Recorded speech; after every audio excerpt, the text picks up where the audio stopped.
We talked in another segment about historic cost accounting and the advantages of that.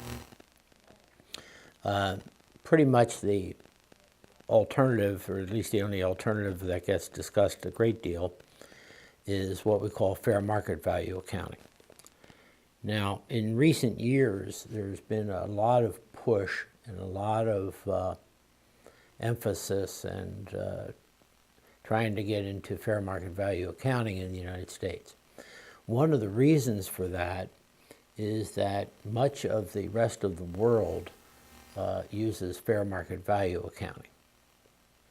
And when the United States was and maybe still is, the strongest economic power in the world, and they use historic cost, then historic cost was deemed the place where to go and what to do. In the around 2008, even 2002, 2009, there was a severe recession in a lot of the world, but also perhaps more so in the United States. So there is a push for fair market value accounting. Now, the problems that you have it's the subjectivity often, that you don't have a market for some types of assets, or let alone a market for liabilities. We record assets at fair market value. That's pretty much understandable. But how about the fair market value of your liabilities? You have bank debt. Most companies have bank debt. And there's a certain term to it, and there are interest rates associated with it.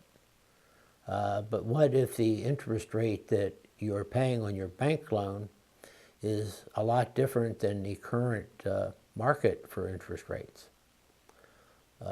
It could be that you're getting a real deal, that the banks would want more interest if you did it today, or it could be that you're paying a rate of interest which is a little high, and your bank might actually be able to sell your loan to somebody else.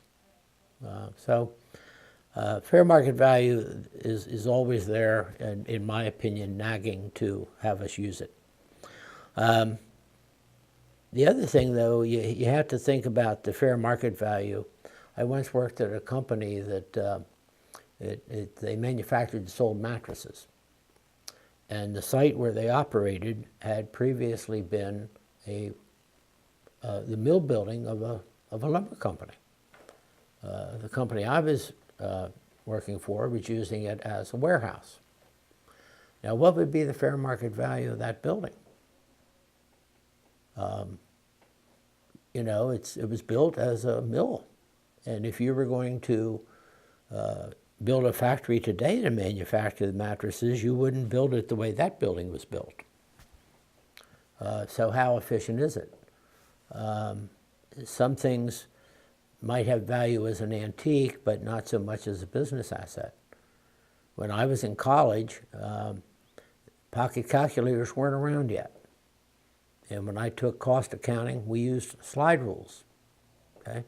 Well, what's the fair market value of a slide rule today? Unless you're collecting antiques in a museum, it probably doesn't have any, because pocket calculators came about. So when you say fair market value of assets and liabilities, are you talking about the specific asset or the specific liability that you have on your books?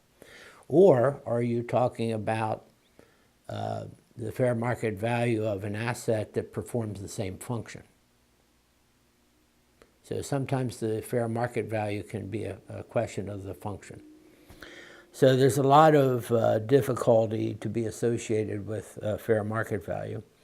Another thing that we mentioned quite a while ago in the accounting equation is that assets equal liabilities plus equity. So if you're going to use fair market value accounting, you could get the fair market value of each asset, and you could get the fair market value of each liability. It's difficult to measure. And you could say, we'll take the fair market value of all the assets and subtract the fair market value of the equity. I'm sorry, the fair market value of the assets minus the fair market value of the liabilities. Well, that leaves you with the fair market value of net assets. But that's not necessarily the same as the fair market value of the equity. We said that assets equal liabilities plus equity, or if you will, assets minus liabilities equal equity.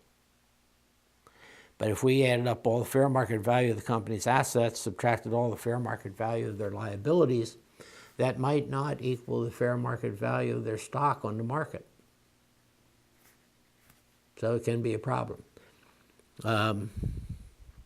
In recent years, there was a big push internationally for the U.S. to start using fair market value accounting. And I mean, it was a big push. Right now where we are, there's still talk about that.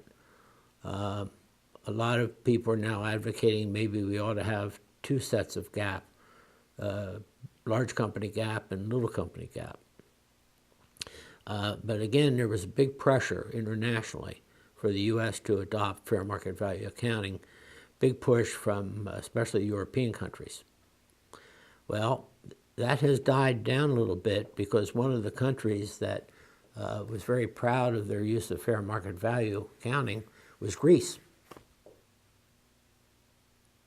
And they are just about completely economically defunct in their international efforts to try to prop it up.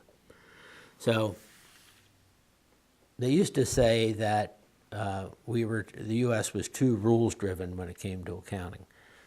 So we should use fair market value, but again, there's so much subjectivity. And some of it, when I say subjectivity, I'm not saying people are intentionally coming up with wrong fair market value numbers. It's just that they're tough to measure.